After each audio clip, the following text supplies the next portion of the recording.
Hey, this is Groovey. I'm here with Bruce MacIntosh. We are at the Breckenridge Brewery here in Denver, Colorado. Bruce is the programming director of the Denver Comic-Con and the chairman of the Comic Book Classroom. And we're here to talk about this whole huge, awesome thing that both those entities all consist of. So how are you, sir? I am very good. Thanks for asking. Oh, yeah. Thank you for being here, man. How's your beer? Awesome. It's a stout. I can't remember which one it is, but it's good. It's Breckenridge Brewery. They're all good. I'm having the Nitro Stout. I love it. It's awesome. So tell me about your involvement and how did the whole Comic Book Classroom get started and what's your involvement? Wow. It's been going for about 4 years now, the Comic Book Classroom. It's the creation of Frank Romero and Charlie LaGreca, and they kind of like, hey, let's do something for the kids, and let's do a Comic-Con. Right, so that kind of built. I was putting on a smaller con for another group of people, and while they were getting this idea of the Comic-Con to benefit the Comic Book Classroom, to be like the fundraiser for the Comic Book Classroom. So I said, hey, I'm in, because education for at-risk and needy kids, a literacy foundation, which is what the Comic Book Classroom is, I'm all about that. And so that was a couple of years ago, and we worked for about a year, put on our first Comic-Con, and that was last June of 2012. And since then, we've been working on the 2013, May 31st, June 1st, and June 2nd, 2013 Denver Comic-Con #2. And the 2012 was just a minor success. Wow.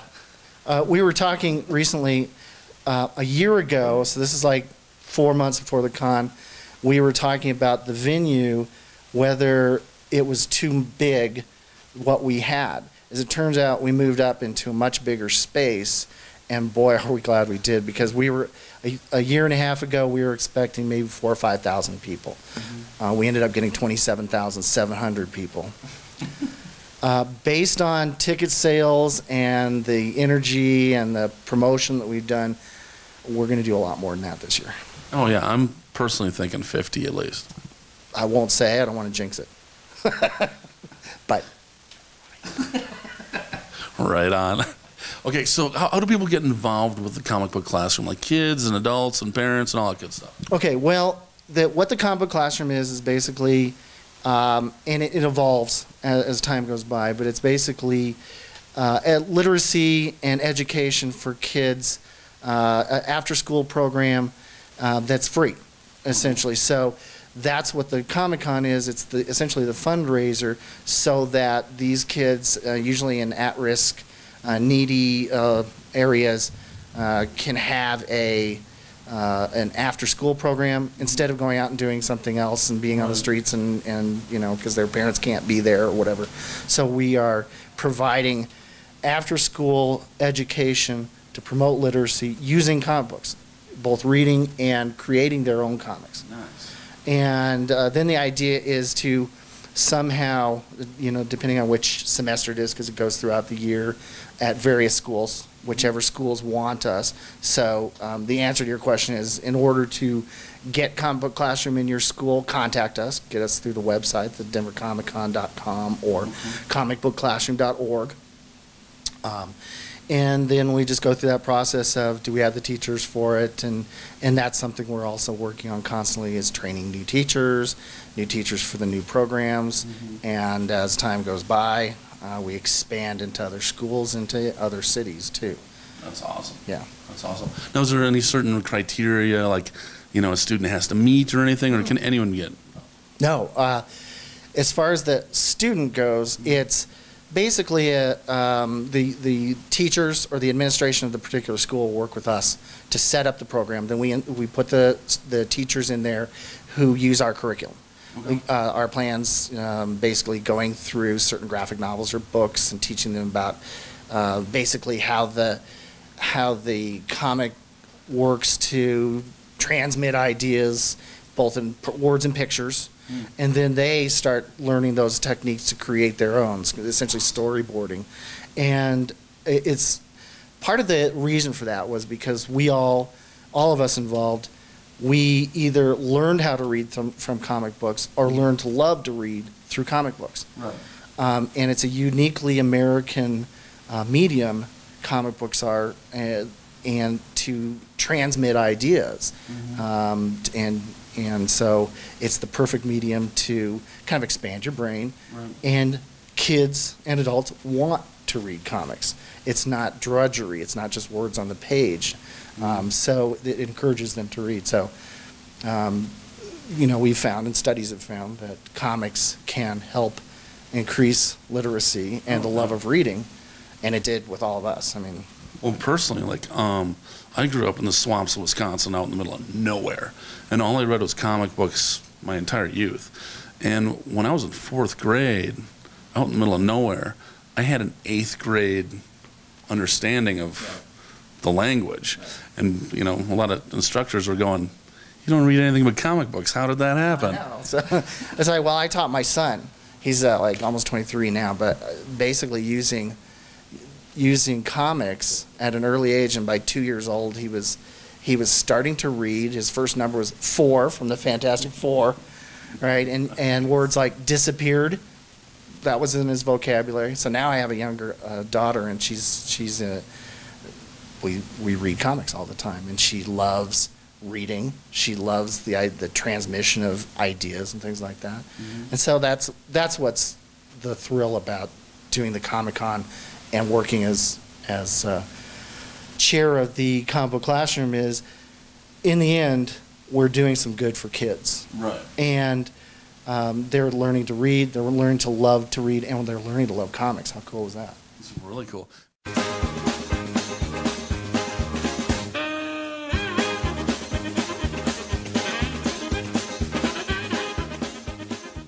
Okay, so Comic Book Classroom, the thing that we need right now, the help that we need or involvement that we need from, say, teachers, is come to Comic Book Classroom. We will set you up.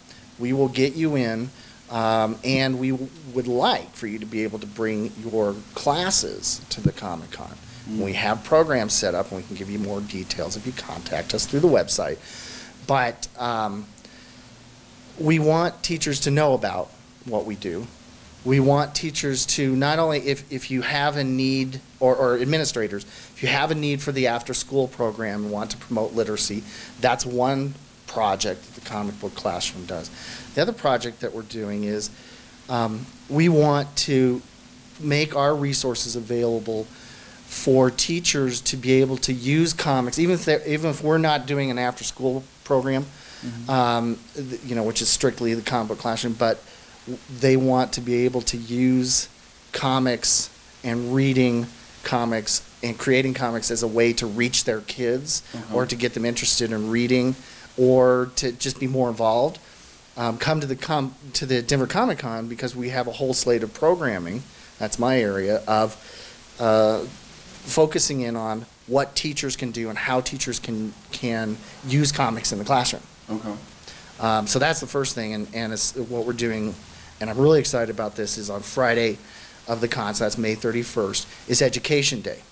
And so we're going to have a whole bunch of programming that's aimed at teachers or aimed at teachers with their students or potential teachers, like the people in the education program at Metro State or something like that are encouraged to come by, and we have ticket deals so that they can get in cheaper. And all you have to do is go to these panels that we're going to have going about using comics in the classroom and what comics mean and how to read and what you can get out of comics and so forth. Now, as programming director, that sounds like literally like a logistical nightmare for an event this huge. You just tell me, how you hanging in there? It's crazy. It is a 24/7 job. I believe it. Well, we did. I'll toot my own horn, or the Comic Book Classroom, the Denver Comic-Con's horn. Last year, our first year, we had 150 panels and it's 150 hours of programming, which is more than any other convention in the United States, other than New York and San Diego, which are the biggest ones. So we had almost 30,000 attendants. They have over 100,000 attendants, and we still had more programming than them.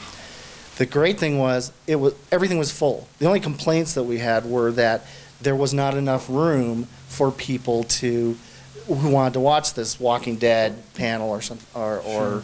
Doctor Who or something like that. So we've expanded that even more this coming year, whereas we had room for 2,000 people just to sit in the panel rooms alone. This year we've at least doubled it to over 4,000 seats at any given time, so throughout the entire con. That's insanity. It is. So what's really insane is that I'm doing this and basically with the help of people who volunteered to, like, I'd like to do this panel on lightsaber training or education in the classroom or special effects masters and things like that. We got it all. So those people are volunteering, and I encourage people to, hey, if you've got a specialty and you can put a decent panel on and tell us about filmmaking or comics or something like that, please go to the panel submission part of the website, denvercomiccon.com. But the rest of it's coming out of my head. It's like, okay, we're going to get this guest because we're going to put on this programming. And then we'll take this guest and we'll put them in with them. And this guy will be the moderator, and this guy will be, because they have this specialty. And it's like a big jigsaw puzzle, putting it all together. Wow. Then in the end, I can't have the same person doing 2 different panels at the exact same time, so I have to spread them out. And yeah, it's like this gigantic 3D jigsaw puzzle. That's so awesome. And you were telling me, like, the Denver Comic Con is very family oriented and very. Can you tell me a little bit more like it's about community and family and all that kind of good stuff? Well, I'll tell you a story. We were at an event. We set up our people at events to tell them what we're doing. So we'll be at like the Halloween thing at Hangar. The Mile High, the Wings Over the Rockies, that's it. So we do the Wings Over the Rockies, and we set up there where they have a bunch of stuff on Halloween, and we had a table last year before the first con.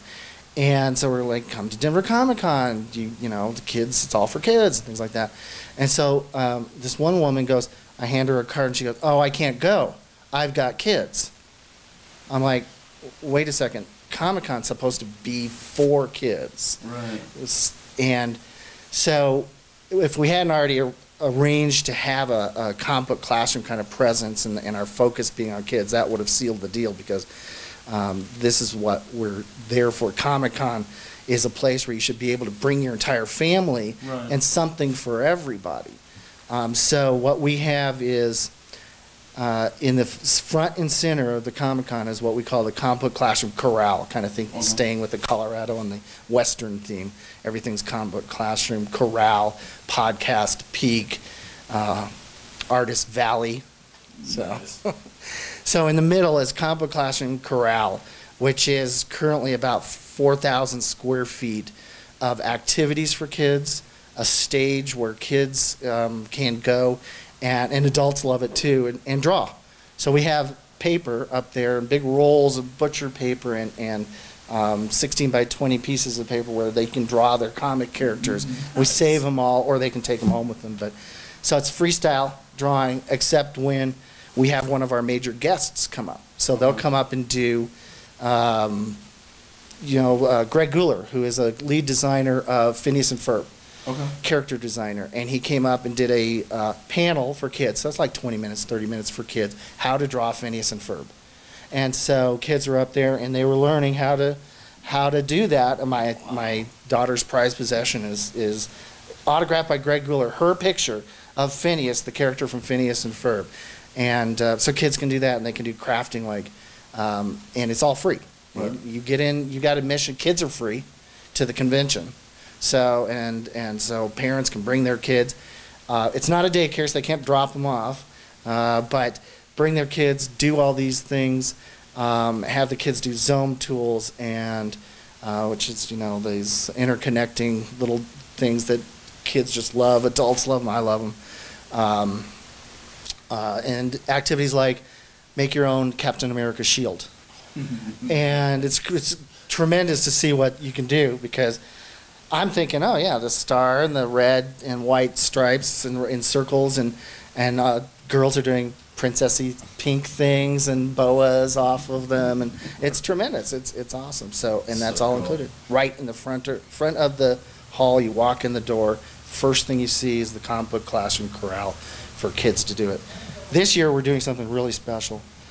We're expanding the number of guests that we have in the corral. So like instead of Artist Alley, they're off somewhere else. Okay. If they're kids related, they're in the comic book classroom. So kids can go up and get a drawing from the guy that draws Princeless, which is a really cool comic for all ages and mostly girls, but it's about an empowered girl, a princess who says, "I don't need a prince." Right. Princeless, but you know, so it's for younger readers and especially aimed, I think, at girls to say, "Hey, you can do this. What you want to do, you can do this. Work on it." And so they can go up and they can talk to this guy, and the artist of the book, Emily Martin, is going to be there, and she can draw something for you, teach you how to draw, and hold a class, and so they're all right there. So last year we had some. Now we're going to have twice as many. We're going to have big name guys like Jamal Igle sitting right there, and he draws Supergirl, and he has this new book called Molly Danger. Okay. Same thing, empowering girls as they're going out there in the world. You can do this, and there's stuff for little kids, artists for little kids. I can't name everybody yet because we haven't announced them. Then on the other side of that, so on the outside, that's the inside, facing in. On the outside, we're going to have animation guests. Nice. Voice actors like Kari Payton, who was Cyborg and Teen Titans and Aqualad and Young Justice. Nice. Greg Weisman, who's the writer of Young Justice, and a bunch of other guests who are animation voice actors in stuff like Teenage Mutant Ninja Turtles, stuff that adults and kids love. Mm-hmm. And so that's on the outside of the corral. So these are the first thing that you'll see. So family first, literally right in front of you when you walk in the door. That's awesome. Now, of the people attending that you can talk about, who are you most excited to see and meet and all that kind of good stuff? Wow. Well, the guests are nice. George Takei, coolest guy in the world. We read his blog and his tweets and his Facebook posts all the time. Oh, yeah. But to meet, well, one of my hobbies is I take comics and I have them hardbound. Okay.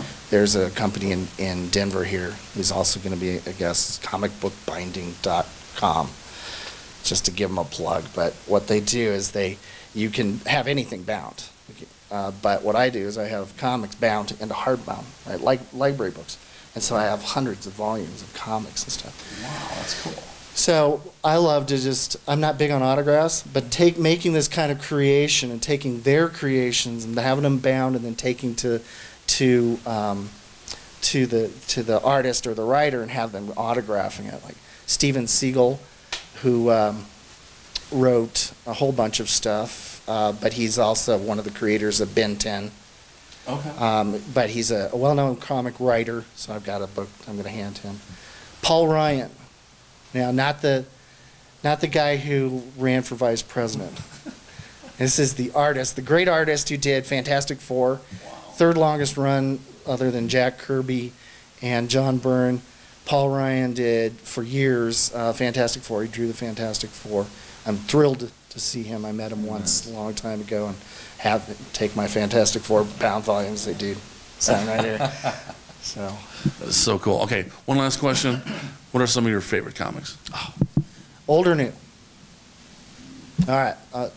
When I was 3 years old, starting to read, this is what got me into loving comics and reading, was the Metal Men. Wow. So I guess my only real talent is I can recite the periodic table of elements. So I learned it as a kid. I love that comic book. That was so awesome. Metal Men. They could do anything. But it had to be what the properties of their particular element was. Yep. So gold was really malleable, and he always became a wire. Yeah, always became a wire, and Mercury was a hothead. Yeah. So those are my favorites. And Metamorpho. Oh, we got the co-creator of Metamorpho. Ramona Fradon, Okay. coming to Denver Comic-Con. She drew Aquaman in the late 50s and the early 60s. She co-created Metamorpho, and then she went on to draw the Brenda Starr comic strip, the newspaper strip, for many years. She has a children's book out, and I'm really excited that she's coming too. And she fits in with our mission statement of supporting women, minorities, and the LGBT community. And we're going to build a lot of programming around that. But of course, Ramona and a lot of the female artists that we're going to have, like Amy Reeder and Fiona Staples, who's drawing one of the hottest new comics out for the last year, Saga. So all these women talking to women about how they can be empowered, do what they want to do, be creative, don't worry what other people say. Here's how I did it, and we hope that it will be very encouraging to, all of our groups that we're, focusing on our diversity mission too. That's so cool, man. Thank you so much for your time today. Right on. Hey, this is Groovey. I'm here with Bruce MacIntosh, Comic Book Classroom in Denver Comic-Con 2013, which is going to do at least 50,000. At least. I'm going on the book saying it. Be there. It's going to be awesome. Get involved with Comic Book Classroom. Super cool organization. So, rock on!